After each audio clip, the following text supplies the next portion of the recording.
ভাই বিশ্বাস করেন আপনি, আমাদের কওমি মাদ্রাসায় যেইভাবে মেহনত করিয়ে ছেলেপেলেদেরকে উস্তাদরা পড়ায়,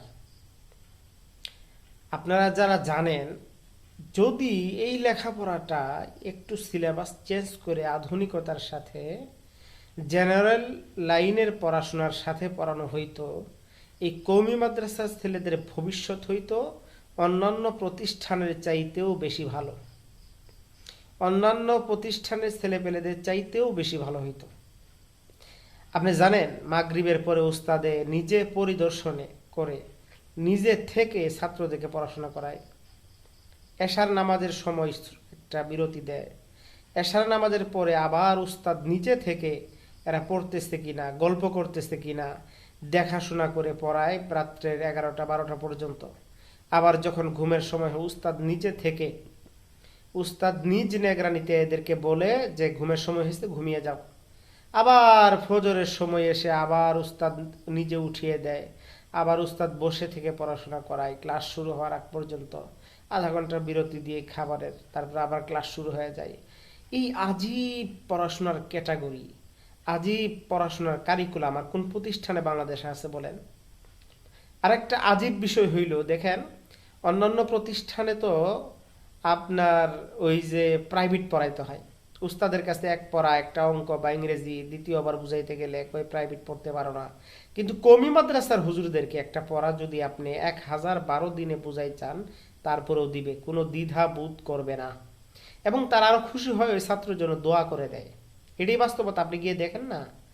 একটা হুজুর যারা আবাসিক থাকে, বেতন আর কত, 6, 7, 8 হাজার, এরকমই তো, এর চেয়ে তো বেশি না। বিশ্বাস না করলে আপনি গিয়ে দেখেন, ওদেরকে যদি, হুজুরদেরকে যদি একটা পড়া বারবার বুঝায় চান, হুজুর আর খুশি হয়। আর না গেলেই মূলত বেজার হয়।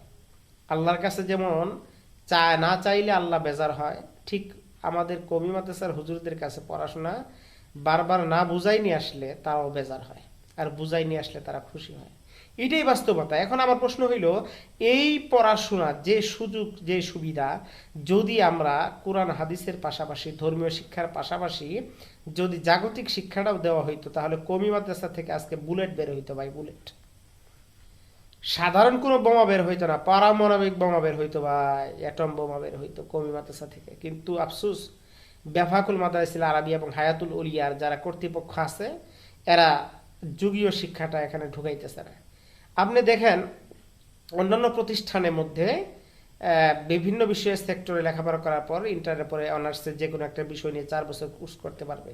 এমনকি তারা যদি চায় যে ধর্মীয় বিশেষজ্ঞ হবে, অথবা তাফসির নিয়ে পড়বে, আরবি নিয়ে পড়বে, হ্যাঁ, হাদিস নিয়ে পড়বে, তারা পড়তে পারবে, অনার্সে তাদের সাবজেক্ট আছে। তাহলে তারা যদি ওই সময় 4 বছর ইসলামিক স্টাডিজ নিয়ে লেখাপড়া করে, তাহলে তাদের ভিত্তি কিন্তু ইংরেজি, অঙ্ক, গণিত, রাষ্ট্রবিজ্ঞান, তথ্য প্রযুক্তি সবগুলো হইতেছে।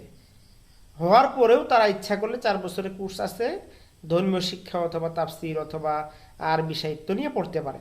তাহলে আমাদের কওমি মাদ্রাসায় সবগুলো শিক্ষার পরে কেন আমরা ইঞ্জিনিয়ার বানাইতে পারতেছি না? কেন ইঞ্জিনিয়ারের কোর্স নাই? কেন মেডিকেল সায়েন্টিস্ট বানাইতে পারতেছি না? কেন, হ্যাঁ, একজন ডক্টর কেন বানাইতে পারতেছি না? একজন ইঞ্জিনিয়ার কেন বের করতে পারতেছি না? এটা কি আমাদের দুর্বলতা না? অনেক দুর্বলতা। এই সিলেবাস পরিবর্তন চাই। কওমি মাদ্রাসার একটা ছেলে অনেকে যায় না, একটা ছেলে পড়তে চায় না, যারা যুগীয় সম্পর্কে ধারণা আছে, একটা কারণেই, যে এখানে জেনারেল কোনো শিক্ষা নাই। কেন? ওই ছেলেটাও তো যাইতো না বাইরে। যদি আপনাদের এখানে ধর্মীয় শিক্ষার পাশাপাশি আপনি জেনারেল শিক্ষাটা দিতেন, তাহলে ওই ছেলে তো আর ভার্সিটিতে ভর্তি হইতো না, কমিতেই ভর্তি হইতো। তাহলে ওই ছেলেটার নামাজ ঠিক থাকতো, রোজা ঠিক থাকতো, ওই ছেলেটার আপনার ইমান আকিদা ঠিক থাকতো, ঠিক থাকার পরেও সে একটা ডাক্তার হইতো। আর চিন্তা করেন তো, একটা কওমি মাদ্রাসা থেকে একটা হুজুর ছেলে যদি ডাক্তার হয়, জাতির জন্য খেদমত হবে না? যদি একজন ইঞ্জিনিয়ার বের হয়, তাহলে ভালো ইঞ্জিনিয়ার হবে না? যদি একজন সায়েন্টিস্ট বের হয়, তাহলে ভালো একজন সায়েন্টিস্ট হবে না?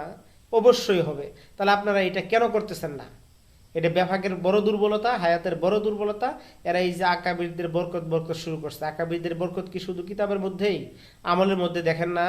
আকাবিররা যে সারা রাত্র ইবাদত করছে, হ্যাঁ, তাহাজ্জুদে কাটাইছে। কয়জন, কয়টা মাদ্রাসায় তাহাজ্জুদের আমল আছে, সারা রাত্র করে? আপনারা কয়জন করেন যারা আকাবিরদের বরকত ঢুকাইছেন? খালি কিতাবের মধ্যে আকাবিরদের বরকত ঢুকে গেছে না? হ্যাঁ, ফার্সি কিতাবটা বর্তমানে কোন জায়গায় কাজে লাগে? আখিরাতেও না দুনিয়াতেও না। তো যেই কিতাবটা আখিরাতেও কাজে লাগে না, দুনিয়াতেও কাজে লাগে না, কোরআন বুঝতেও কাজে লাগে না, হাদিস বুঝতেও কাজে লাগে না, এই কিতাবটা কেন সিলেবাসে রাখতে হবে আমার? ওর চেয়ে আপনি হাদিসের একটা কিতাব বাড়াই দেন, তাও তো কোরআন হাদিস সম্পর্কে জানলো। একটা তাফসিরের কিতাব বাড়াই দেন, তাও তো তাফসির সম্পর্কে জানলো।